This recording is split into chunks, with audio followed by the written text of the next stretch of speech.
Thank you for sparing some time for Shakil 5858. I am Amir Budnam. I am thankful to all international news resources for their cooperation. Following other news which have been reported by American, European, Canadian, Australian, African, Asian channels and AP, AFP and Reuters news agencies. Now the headlines. A horrific bombing by Israel on a complex, killing 15 people, all belong to one family, including 8 children and 4 women in Gaza. Ceasefire talks for Gaza are going nowhere. Doctors' strike in India is continued. A new prime minister in Thailand. Russia says Western countries' weapons are being used to kill Russians. One category Hurricane Ernesto hit Bermuda. Border problems of America. Republican and Democrat leaders are in swing state, Pennsylvania today. Attempt to kidnap 2 kids in America. Now please watch the channels.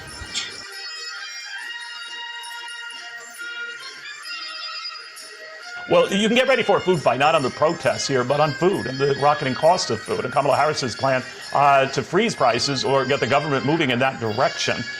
There are a lot of people to blame for what's happening with inflation, not the least of which are those who occupy the White House. But to be fair, we were coming out of COVID with the economy was stopped, so activity and prices were due to rise. But it did seem a little rich to many to hear Kamala Harris saying, this isn't on us, this is on a lot of the food companies and the food industry. They're gouging you. My next guest doesn't quite buy that. Andrew Gruhl is a noted chef and restaurant owner. So, Andrew, this idea that people gouge, whether it comes to restaurants or grocery stores or food companies, that doesn't add up to you. Why not? Well, it doesn't add up because I've seen the numbers across large businesses, small businesses, medium-sized businesses, and it's the margins are not there. I mean, most of the time in restaurants actually breaking even at best. But let's talk about the large food corporations. I mean, 1 to 3% on the margins. We all have heard that number over the past couple of days. Right. So I want to understand where the gouging is. And what I find pretty funny is that actually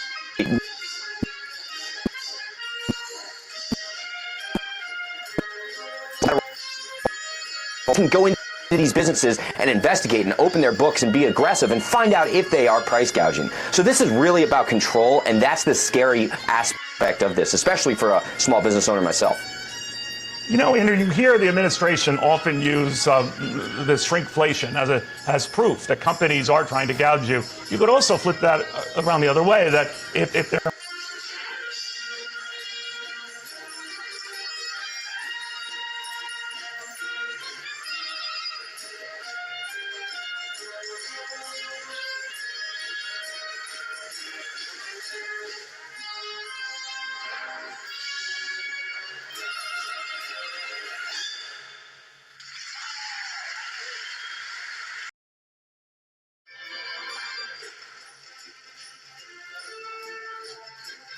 there's inflation going on, which means there's gouging going on.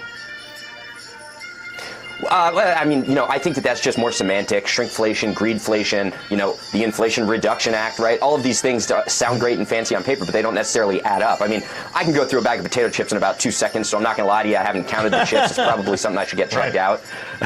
But, you're right. You've got various options. I mean, you can obviously decrease portion size, you can decrease quality, or you can increase your prices, or you can do some kind of combination of all three. But at the end of the day, what we got to remember here is that every single time the government gets involved in business, and over the past 15 to 40 businesses in 15 different states, and it's one absolute is that when they get involved in trying to fix a problem that many of the times they create, other problems either arise, it's like a game of economic whack-a-mole, or they make the original problem worse. It's almost as if they don't trust the consumers themselves to have the agency to make the right decisions. Every business, large and small, they want to be able to serve the best product at the lowest possible price to cut out their competitor. And consumers are smart. They're not going to pay $100 for a hamburger. So you're always going to get that competition where people are kind of fighting in order to be able to serve the best product at the best price. So why does the government know better than the consumer when, if you think about it, none of the people making these suggestions have run their own business? It makes me wonder if they've even been consumers. Andrew, you're a pretty good chef and a pretty smart restaurant owner. So how do you deal with the rising cost? That's a great And breaking this morning, brand new details about President Biden's reshaped role at the Democratic National Convention now that he's no longer at the top of the ticket. The president this weekend at Camp David fine-tuning a speech he's set to deliver on Monday, day one of the DNC convention in Chicago. Multiple Biden officials tell NBC News the speech will outline the stakes of this election.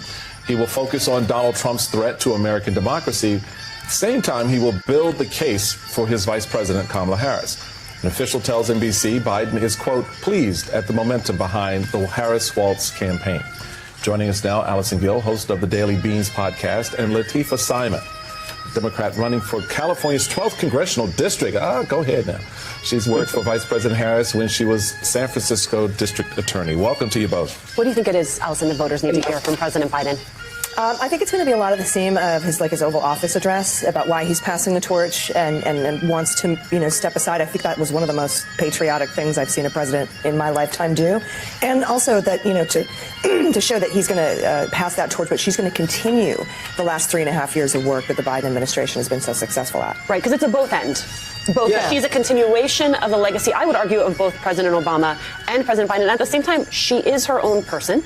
And this is generationally, Simone, a turning of the page. As you well know, she's about a month shy of being Gen X. Mom, and give it to her. She's in style, Gen X. And this very much is a new generation coming to power. Yeah, it is. I mean, coming to power on the national and international stage. But Latifah knows because she worked with the vice president when she was the first woman elected district attorney in San Francisco. Then obviously went on to become elected as the attorney general in California before going to the United States Senate. And Latifah, I've just been really struck by all of these stories and the people that are like, Kamala Harris is going to have to, she's not saying it, but the people in these stories are saying it, that she's going to run away from the Biden agenda, as though she's not the sitting vice president of the United States of America, as though she doesn't understand the stakes of this election. As though she hasn't worked intimately with Joe Biden for what is...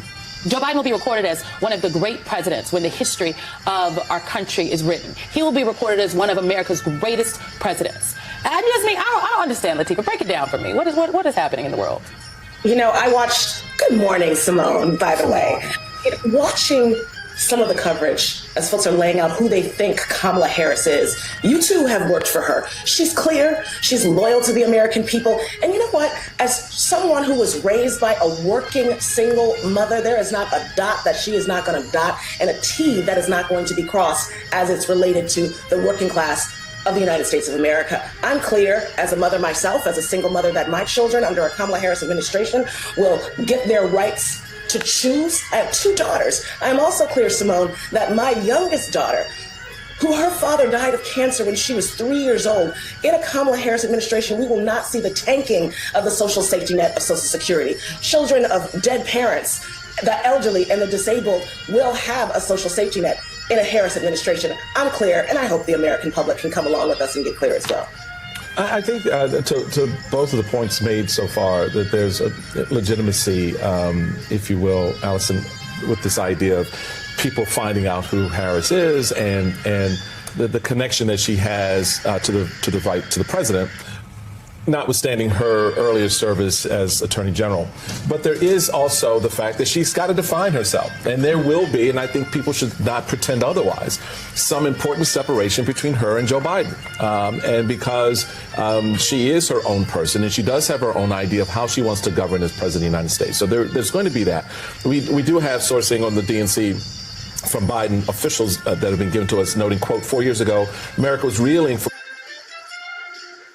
Tonight, several developing stories as we come on the air. In the race for the White House, both campaigns now laser focused on must-win Pennsylvania. Hurricane Ernesto causing trouble up and down the East Coast, and sources say former Congressman George Santos is expected to plead guilty. First, the presidential race, the spotlight tonight on Pennsylvania, with new polls showing a dead heat in that crucial battleground state. Former President Trump making his case to voters today. Vice President Harris also headed there ahead of the Democratic convention. And what we've learned about President Biden's role as the party gathers for the DNC. Also tonight, Ernesto slams into Bermuda, a direct hit by the Category 1 hurricane. Power now out in much of the island. The storm causing dangerous rip currents up and down the eastern seaboard. At least 2 deaths reported. The waves washing away this home in North Carolina. And more severe weather is on the way in the east. Our weather team timing it all out. Sources telling ABC News that George Santos is expected to plead guilty. The disgraced former congressman is facing a trial next month on 23 felony charges, including defrauding donors and lying about his finances. Shots fired at a U.S. military base in Texas. Air Force security guards coming under attack and returning fire overnight. The new details just coming in. Pressure mounting for a ceasefire deal in Gaza. The Secretary of State heading to the region for a final push as Israel continues to press the fight in Gaza. More than a dozen members of the same family killed in a single airstrike. A massive fire at a London landmark housing precious works of art by Monet and Van Gogh. More than 100 firefighters battling the flames for hours. Frightening images allegedly showing an attempted child abduction. How Good Samaritans stopped it along with another alleged attack. A suspect now facing charges according to police. The big real estate shakeup. How new rules taking effect today could impact buyers and sellers. And America Strong, an athlete who's overcome so much, heads off to compete in Paris. And the whole town turns out to wish her luck. From ABC News World Headquarters in New York, this is World News Tonight. Good evening. Tonight, dangerous conditions from Hurricane Ernesto and the threat that still remains. Ernesto making landfall as a Category 1 storm in Bermuda, battering the island with 80-mile-per-hour winds and flash floods from up to 9 inches of rain. On the East Coast, high surf sending this home into the ocean and creating dangerous beach conditions from Maine to Florida. Countdown to the Democratic National Convention. Chicago ramping up security with thousands of protesters expected, and the new poll showing a shakeup in the race for key battleground states. Ukraine's new battlefront. Troops destroying this bridge as they push deeper into Russia, where the fight goes next. Global outrage over Venezuela's presidential election. Protesters flooding streets as Nicolás Maduro clings to power. My conversation with his opponent and her warning to the U.S. Caught on camera. A hero steps in to stop an attempted kidnapping, one of 2 by the same suspect, police say, and just an hour apart. And why complaints about Amazon delivery drones are soaring in one town. This is NBC Nightly News. You've got the business idea. Now give it the right address. Tonight, Bermuda battered. Hurricane Ernesto blows through the tiny territory, shredding trees and cutting power. CBS News is there. I'm Dave Malkoff in Paget Parish. This hurricane came much closer than expected. In fact, we took a direct hit. Oh my God! The danger to millions on America's East Coast. Also tonight, Donald Trump rallies in Pennsylvania. 80 days from now, we are going to defeat a communist known as Kamala Harris. Battling with Kamala Harris over the election's biggest issue. As president, I will be laser focused on creating opportunities for the middle class. Ceasefire hopes. I'm Ramy Inocencio in Tel Aviv. Secretary of State Antony Blinken's return here to Israel could mean negotiators are close to a ceasefire deal. While Russia accuses Ukraine of using American weapons to destroy this bridge. I'm Ian Lee in Kyiv, where the top general here says his troops are strengthening their positions on Russian territory. News tonight of an expected guilty plea from ousted Congressman George Santos. Plus, new rules. The big change today for anyone buying or selling a house. I'm Elise Preston in Los Angeles with a look at what those changes mean for those in the market to buy a home. And later, their Fixer Upper project went viral on TikTok. Now they took the Lowe's Depot, a couple $100 worth of wood. A father and daughter story of restoration and resilience. I know he'd be really proud, This is the CBS Weekend News from Washington with Adriana Diaz. Good evening. We begin tonight with Hurricane Ernesto. Tonight on PBS News Weekend, preparing for the next big earthquake 2 centuries after the last one in a part of the country not widely known for them. They were all puzzled by it. It's like, why is the ground moving? Why are objects in my house or cabin swinging back and forth for no apparent reason? Then why an app intended to make it easier for migrants to seek asylum isn't achieving its goal for everyone. And how a new federal rule mandating nursing home staffing requirements is shaking up the industry.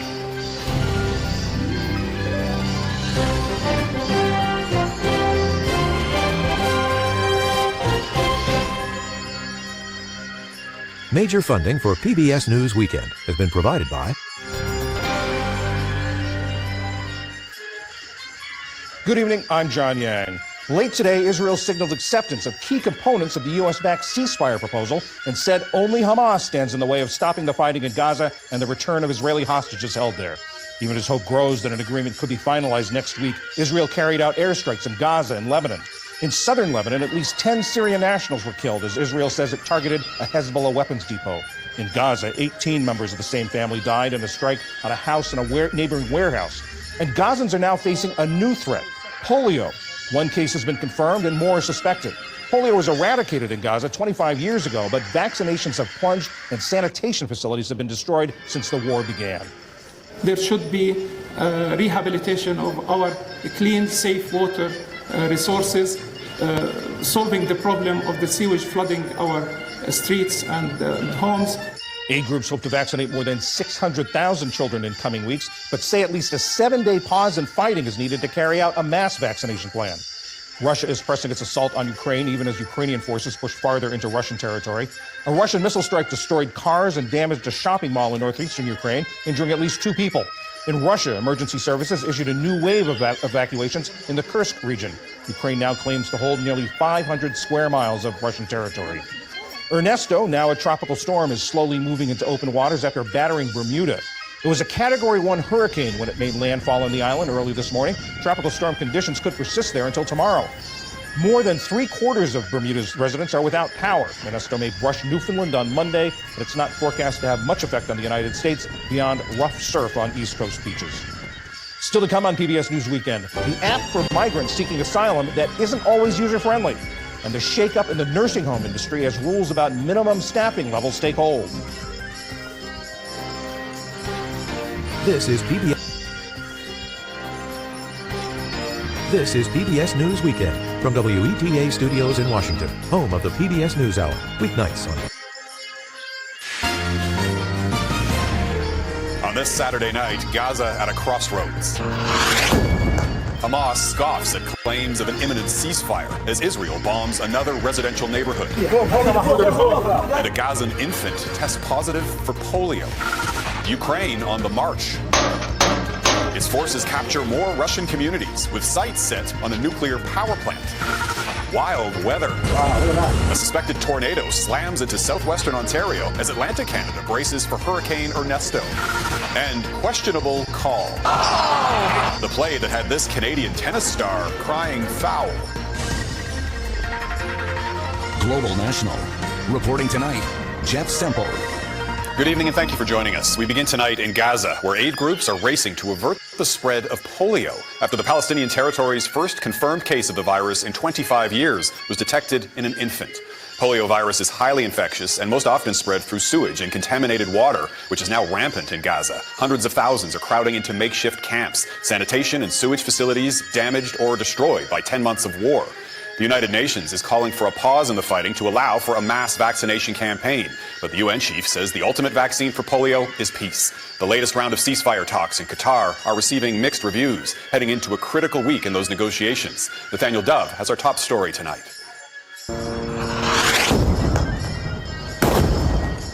The constant danger of life in Gaza is that Israeli airstrikes will end it. The IDF killing at least 15 people in this strike Saturday, according to a Palestinian news agency. Now, there is a new threat. Health authorities have detected polio. The case involves a child, actually a newborn. He's only 10 months old. It's a highly contagious disease that can result in... Tonight, all eyes on Ernesto. The powerful storm batters Bermuda as it tracks towards Canada.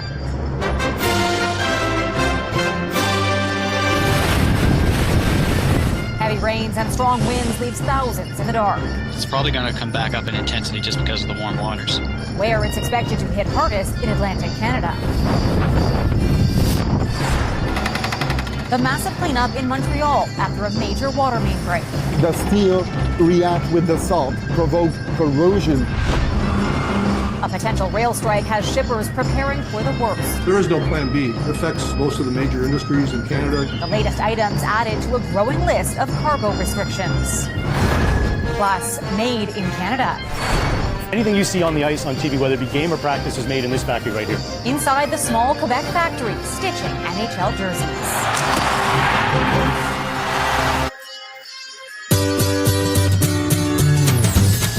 All Quebec Quebec factory stitching NHL jerseys.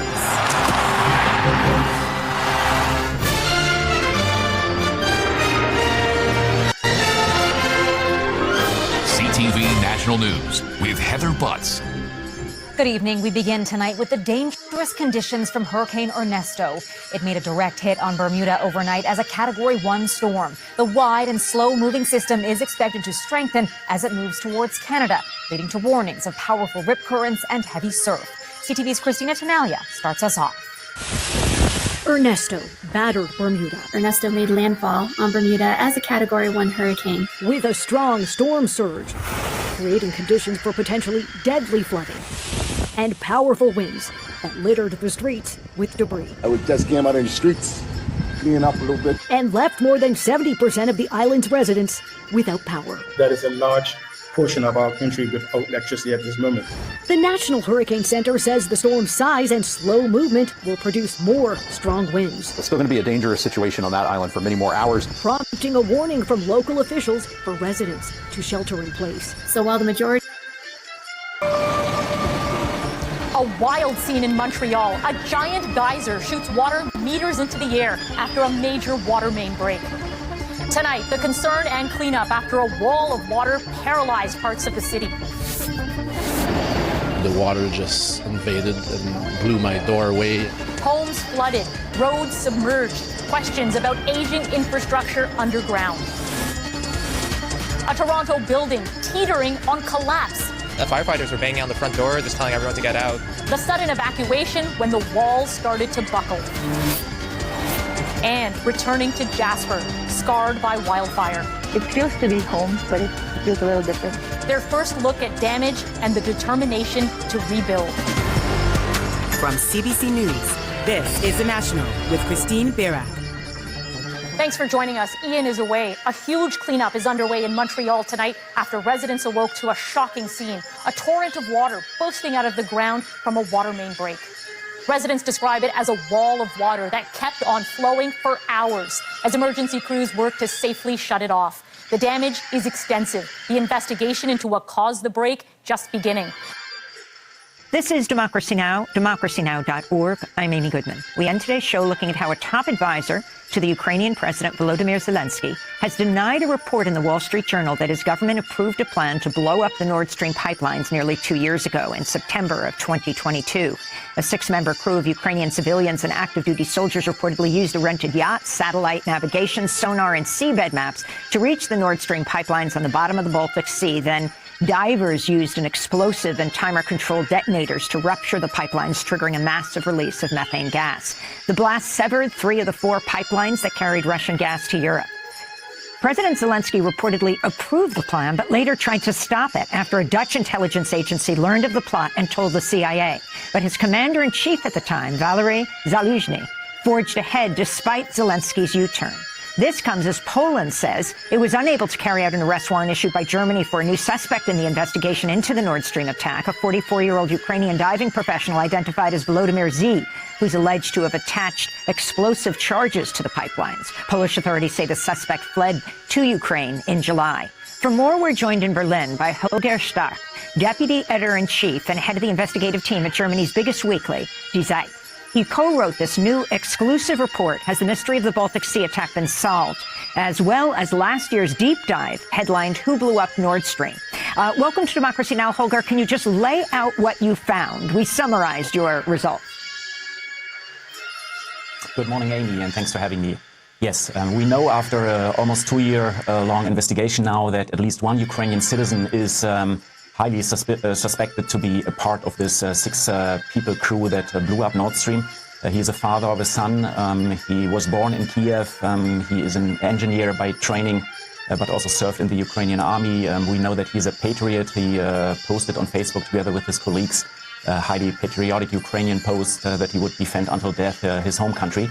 And his traces were found by German investigators. He was brought by a shuttle service, a driver from Ukraine, from Kiev, over Poland, via Poland, to Germany.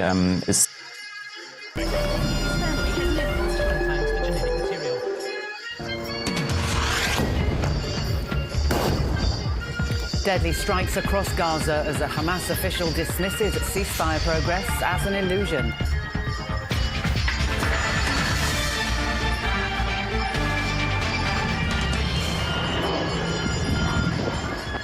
War graves scorched in Gallipoli as Turkey grapples with raging wildfires.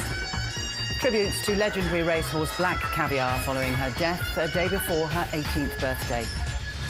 As far as sprinters go, Black Caviar is the best Australia's ever seen, and we won't see her again. The ball opens up, the ceasefire, and Cooper Sharman nails it.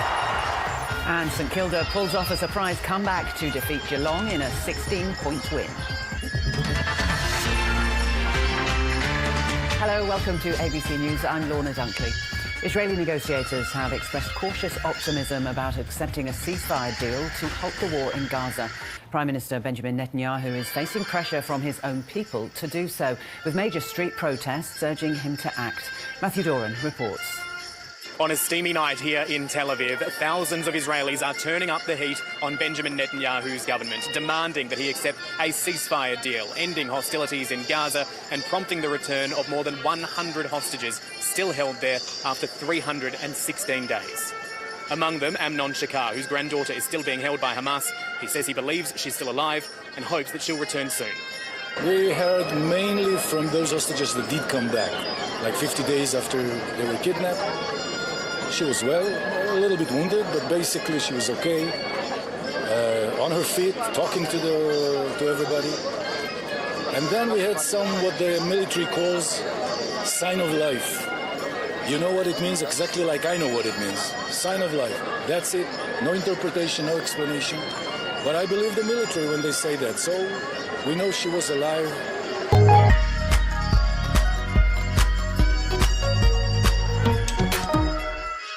A top Russian official has claimed that Ukraine is using US missiles to destroy key targets in their cross-border incursion. At least 9 people were killed, including a mother and her child, after an Israeli airstrike hit southern Lebanon. Hundreds of far-right protesters arriving into Leipzig to disrupt a pride event were stopped by German police and counter-demonstrators before they could even leave the station. Ukraine used US missiles to destroy key bridges in the Russian Kursk region, according to Moscow officials. Maria Zakharova, spokeswoman for the Russian Foreign Ministry, said in a post on Telegram that Ukraine was likely using missiles supplied by the US. She claimed volunteers who were assisting civilians evacuate were killed after an attack completely destroyed a bridge over the same river. Officials in Washington have said the recent surprise incursion by Ukraine on Russian territory is a protective move that justifies the use of US weaponry. Across the border in Sumy, 2 people were injured when a Russian missile struck a residential and shopping area. Ukrainian authorities say the strike destroyed cars and damaged a shopping mall and nearby residences, with firefighters being called to the scene. Ukrainian President Zelensky has warned that towns in the Donetsk region are still facing intense Russian assaults despite the incursion in Kursk. An Israeli strike in southern Lebanon killed at least 9 people, including a woman and her child, according to the Lebanese Health Ministry. 5 others were wounded, with 2 reportedly in a critical condition. Hezbollah... That they're forgetting. They can pretend that it never happened. They can never erase it. The 2002 Gujarat riots revisited on France 24 and France24.com. Welcome back to Night Watch here on France 24 with me, Jamil Jameen. Let's take a look at your latest global news. An Israeli strike on a camp for displaced Palestinians in central Gaza kills 18 people, all from the same family. On the same day, a separate IDF strike kills 10 Syrians in southern Lebanon. Then protests break out across Venezuela and the world at large, supporting the country's opposition and calling out Nicolas Maduro's re-election as a sham. Opposition leader Maria Corina Machado comes out of hiding to join in the demonstrations in Caracas, vowing to fight to the end. And preparations are underway in Paris for the start of the Paralympic Games, with organisers keeping some iconic venues from the Olympics securely in place. We take a look here on Night Watch.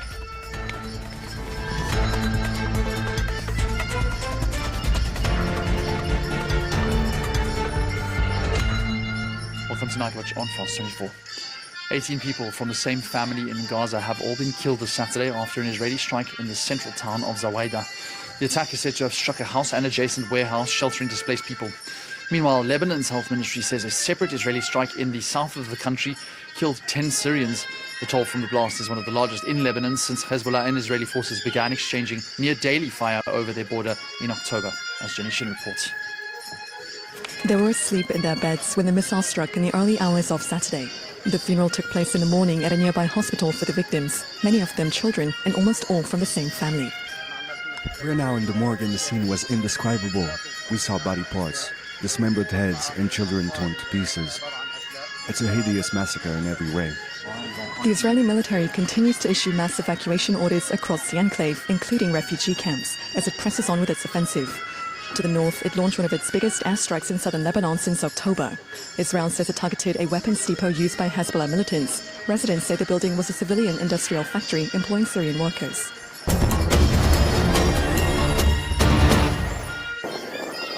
At least 15 members of Mali's defense and security forces were killed on Thursday during a fierce clash with jihadists in the Mopti region near the town of Delasago. The soldiers were on patrol tasked with securing local farmers heading to their fields when they were ambushed by jihadists affiliated with a group for the support of Islam and Muslims.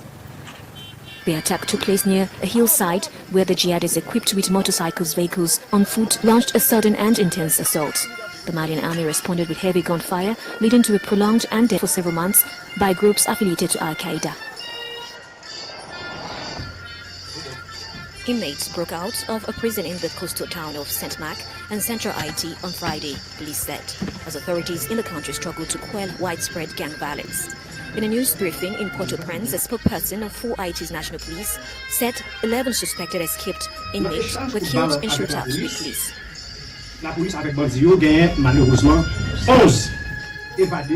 In an exchange of fire with the police, 11 escaped inmates were killed. The Kenyans are here to accompany us when their presence is needed.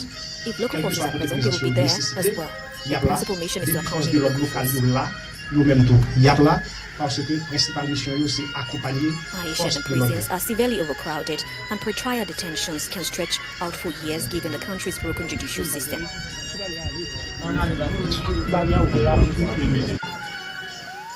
Olympic gold medalist boxer Iman Khelif has been welcomed as hero in her hometown. She arrived on an open-top bus and was surrounded by cheering supporters.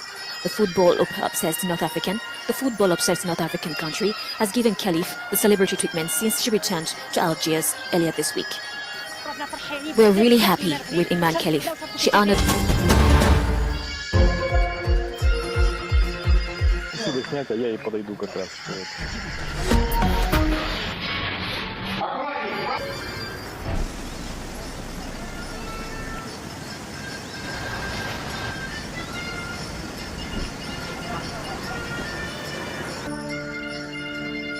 This is Asia Now. Hi there, it is 11 a.m. in Singapore and Hong Kong, 8:30 in New Delhi, 10 o'clock in Jakarta. I'm Yasmin Yonkers at this hour. Thailand's king endorses Paetongtarn Shinawatra as the country's new prime minister, paving the way for her to form a new government. The king's approval comes as Paetongtarn's father and former leader Thaksin ends his parole today after receiving a royal pardon. Singapore's Prime Minister Lawrence Wong to deliver his first National Day rally speech, where he's expected to focus on strengthening social safety nets. And this includes more support for families and helping those who face employment issues. Also coming up, a 24-hour strike at hospitals and clinics across India ends as the government urges doctors to return to their duties while pledging to improve protection for healthcare professionals.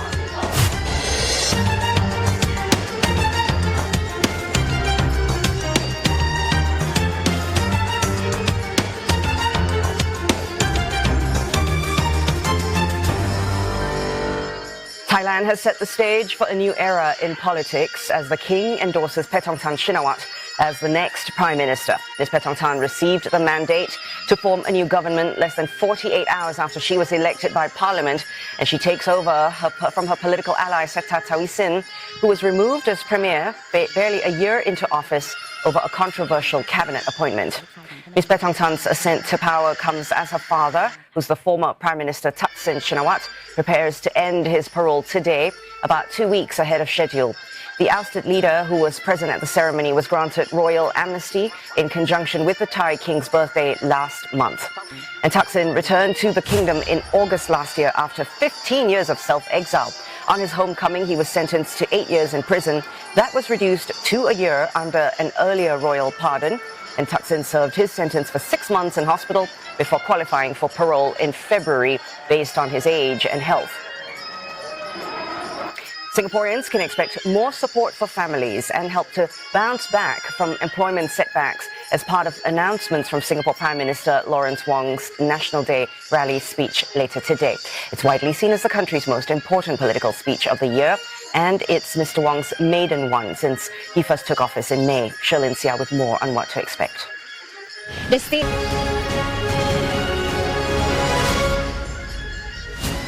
Hello, this is Sky News at 4 a.m. here in the UK. These are your latest headlines. Hamas leadership tells Sky News America is exaggerating the success of ceasefire talks as Israel edges closer to an all-out war on its border with Lebanon. Sorry. What is it? We're hearing that we're not sure what's going on, but there's certainly jets above us. This is really going to raise the tension once more. Moscow strikes back, hitting Kyiv's forces as Ukraine's troops continue their offensive, edging deeper into it. You can see devastation here with cars that were in this car park. Over here as well, there's more ruins of more vehicles. Also ahead, an iconic landmark in flames, how over 100 firefighters tackled a fire inside Somerset House in London. Scientists warn that the new strain of Mpox is likely to already be in the UK. We hear from one man who says the disease nearly killed him. And a handshake and an apology. What happened when the organiser of a protest which turned violent met a Muslim man who hid in a mosque? Hello and a very good morning to you. Thanks for joining us here on Sky News. A deal is closer than ever before. Those are the words from Joe Biden as ceasefire talks continue to try and bring an end to the war in Gaza. That claim, though, disputed by a senior Hamas leader who told Sky News America is exaggerating any progress to avoid further escalation. The president's remarks come after at least 10 people were killed and 5 others injured by an Israeli airstrike in southern Lebanon. From Beirut, our special correspondent Alex Crawford has this report. Another family in Gaza obliterated by an Israeli airstrike. Nearly 20 people from one family, 8 of them children, 4 of them women. Unrelenting misery, never-ending grief, in an area where civilians thought they were safe, but where the Israelis say Hamas fighters were operating. Palestinian doctors insist otherwise and say the large number of child victims is a tragically high price to pay. Hours before the strike, the Israeli military had ordered the area and others in Deir al-Balah and Khan Yunis to be evacuated, sparking mass fear and panic. The so-called safe zones in Gaza are now just 11% of the strip. Across the Israeli border in southern Lebanon, there was more Israeli devastation, this time an apartment housing workers and a young Syrian family, including 2 toddlers. 10 people were killed, another 6 wounded. The official Israeli line is the adjacent warehouse was storing a munitions factory operated by the Lebanese Hezbollah group. Not so, the owner told us. He says his business supplies construction material. They've just killed innocent people and destroyed a civilian house and a business that's got nothing to do with the situation in this region. As the owner's talking to reporters and villagers, more jets can be heard flying overhead, causing some alarm. Sorry. What is it? We're hearing that we're not sure what's going on, but there's certainly jets above us. This is really going to raise the tension once more, and they're asking us to leave now.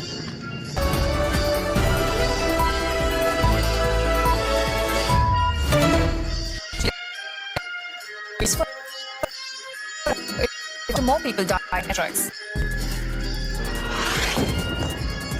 Hours after deadly new Israeli attacks on Gaza, Secretary of State Antony Blinken heads to Israel, urging it to accept a ceasefire deal hammered out in talks in Doha. Also coming up. Ukraine destroys a key bridge in its surprise offensive in Russia's Kursk region. It says it's strengthening its position there. The Kremlin says Ukraine used US-made rockets in the strike.